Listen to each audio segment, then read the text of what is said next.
আর এবার নজর রাখবো মঞ্চে মিমিকে হেনস্থার অভিযোগ। মিমিকে মঞ্চ থেকে নেমে যেতে বলা হয় বলে এমনটাই অভিযোগ।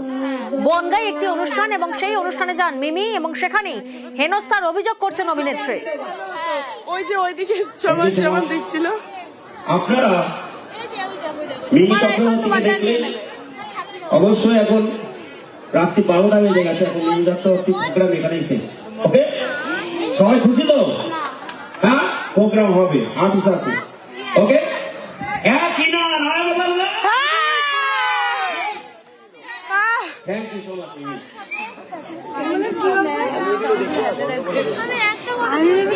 বলছি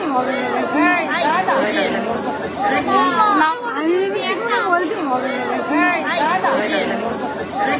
না হলে হবে না।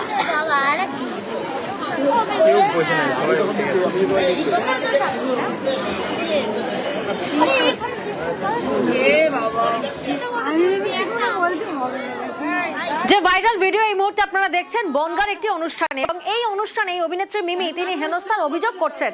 অনিরুদ্ধ প্রতিনিধি আমাদের সঙ্গে রয়েছেন, সরাসরি অনিরুদ্ধর কাছে যাব। অনিরুদ্ধ, মিমির তরফ থেকে গান গাইতে বাধা এবং কটূক্তির অভিযোগ করা হয়েছে, মঞ্চে সেই সময় ঠিক কি হয়েছিল?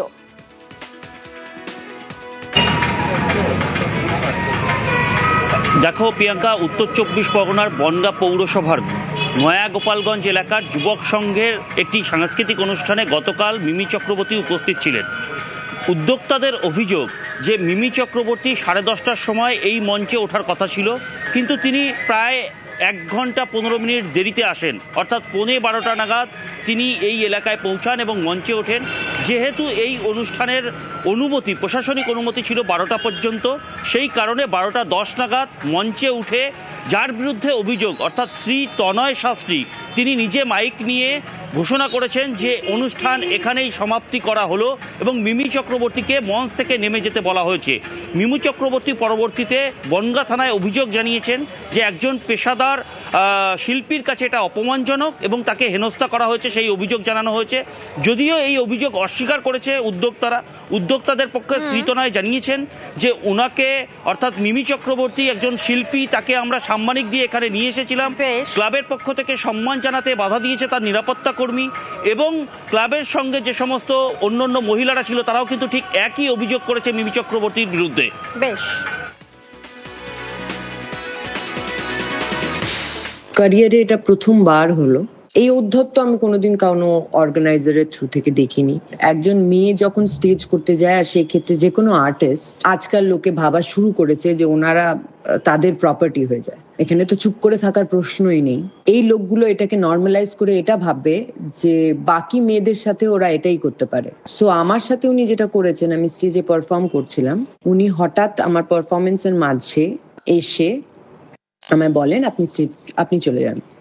আমি সিরিয়াসলি আমি বুঝতে পারিনি উনি আমায় বলছেন। The shock came so subtle. আমি কিচ্ছু বলি না, আমি ওনার দিকে তাকালাম, উনি বললেন হ্যাঁ আপনি চলে যান, নেমে যান স্টেজ থেকে। আমি কিচ্ছু বললাম না, আমি গুড নাইট বলে নেমে চলে এলাম। তখনই এফআইআর করে দেওয়া হয়। আমি এটা শেষ দেখবো। মিমি চক্রবর্তীর টাইম ছিল হচ্ছে 10:30, উনি ঢুকেছে হচ্ছে 12:15। 12:02 আমি স্টেজে উঠি, সবাইকে হাত জোর করে বলেছি আপনারা মিমি চক্রবর্তীকে দেখেছেন, কিন্তু মিমি চক্রবর্তীর অনুষ্ঠান এখানেই শেষ করা হচ্ছে।